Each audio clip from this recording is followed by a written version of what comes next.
Troisièmement, il est interdit à son mari d'avoir des rapports avec elle.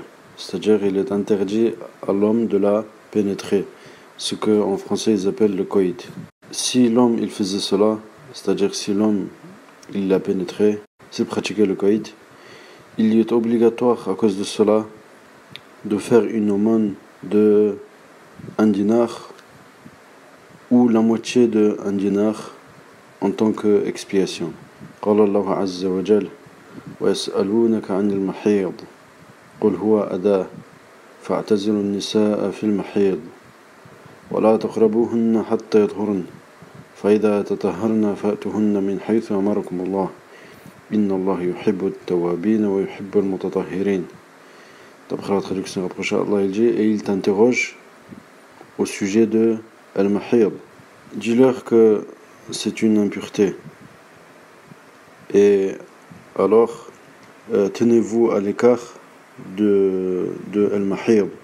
Al-Mahir, c'est l'endroit où les menstrues, les règles, le sang des règles, il va sortir. Et ne vous rapprochez pas d'elle jusqu'à ce qu'elle se purifie. Donc ça aussi il faut le clarifier, ça veut dire il ne faut pas avoir des rapports dans le vagin jusqu'à ce que leurs règles se terminent. Et une fois qu'elles se sont purifiées, c'est-à-dire une fois qu'il vous est permis d'avoir des rapports là où Allah vous l'a ordonné. Et Allah il aime ceux qui se repentent et il aime ceux qui se purifient. Donc le coït, la pénétration, ce n'est que dans le vagin. Et le vagin, c'est par là que les règles vont sortir. Donc c'est un endroit d'impureté. فلذلك حرم الله وطأ الحائض في الفرج. C'est pour ça que Allah subhanahu wa ta'ala il a interdit de pénétrer la femme. Mais il n'est pas interdit d'avoir des rapports licites avec sa femme par ailleurs que dans le vagin. C'est-à-dire l'homme il peut avoir des rapports sexuels avec sa femme tant que ce n'est pas de la pénétration de son sexe dans son vagin. Cheikh il dit que ce soit des baisers ou le fait de toucher, etc. Partout dans son corps, dans les endroits qui sont halal. ويجامعها فيما عدا الفرج. Donc il va avoir des rapports avec elle, sauf la pénétration dans le vagin, les rapports halal, sauf la pénétration dans le vagin. Et al-mahir, comme dans le verset, c'est par là que les règles vont sortir. Et Allah il dit فَأَتِزِلُوا النِّسَاءَ فِي الْمَحِيضِ.